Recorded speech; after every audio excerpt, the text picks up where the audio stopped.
விருதுநகர் மாவட்டம் சிவகாசியில் இருக்கக்கூடிய பேருந்து நிலையங்க. இந்த பேருந்து நிலையத்தை ஏன் காட்டுறேன் அப்படின்னு நீங்கள் நினைக்கலாம். இந்த பேருந்து நிலையக்கு பக்கத்தில் இருக்கக்கூடிய இந்த ஒரு மரம், இந்த மரத்துக்கு கீழே தான் ஒரு விஷயம் இருக்குது. வாங்க போய் பார்க்கலாம். இந்த மரத்துக்கு கீழே ஒரு மிகப்பெரிய ஒரு கல்லை வந்து நான் கடந்த வாரம் பார்த்தேங்க. இதை பதிவு பண்ணணும்னு நினச்சிக்கிட்டே இருந்தேன். இதில் பார்த்தீங்கன்னா ஒரு மன்னருடைய திருவுருவம் வந்து பாதி மண்ணுக்குள்ளே புதைந்த நிலையில் இருக்குது. அதாவது இது வந்து ஒரு கோவிலுடைய தூண்.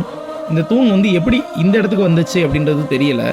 ஆனால் இதில் இருக்கக்கூடிய இந்த மன்னருடைய திருவுருவம் இங்கே சிவகாசியில் இருக்கிற காசி விஸ்வநாதர் திருக்கோவிலில் இருக்கக்கூடிய அங்கே இருக்கிற அரியசரி பராக்கிரம பாண்டிய மன்னருடைய அந்த திருமேனியை ஒத்த வடிவமாக தாங்க இருக்குது.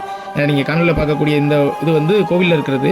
இது வந்து நீங்கள் பார்க்கக்கூடிய இந்த பேருந்து நிலையத்துக்கு இருக்க பக்கத்தில் இருக்கக்கூடிய இந்த சிலை ரெண்டும் பார்த்திங்கன்னா நிறைய அந்த ஒத்துமை இருக்குது இந்த இதுக்குள்ளே.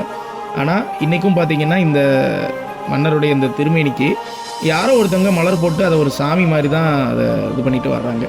யோசிச்சு பாருங்கள், எவ்வளவோ பழமையான ஒரு விஷயங்கள் எப்படி கேட்பாரற்று கிடக்குதுன்னு பாருங்கள். ரொம்பவும் மனசு சங்கடமாக இருந்துச்சுங்க.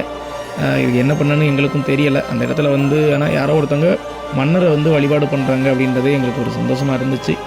இது அரியசரி பராக்கிரம பாண்டிய மன்னரா அப்படின்றது தெரியலை.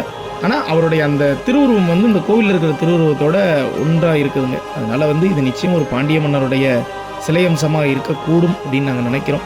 முடிந்த அளவு பகிர்ந்து தெரியப்படுத்துங்க. சிவகாசி மக்கள் நேரில் போய் கூட கொஞ்சம் பாருங்கள். நன்றி.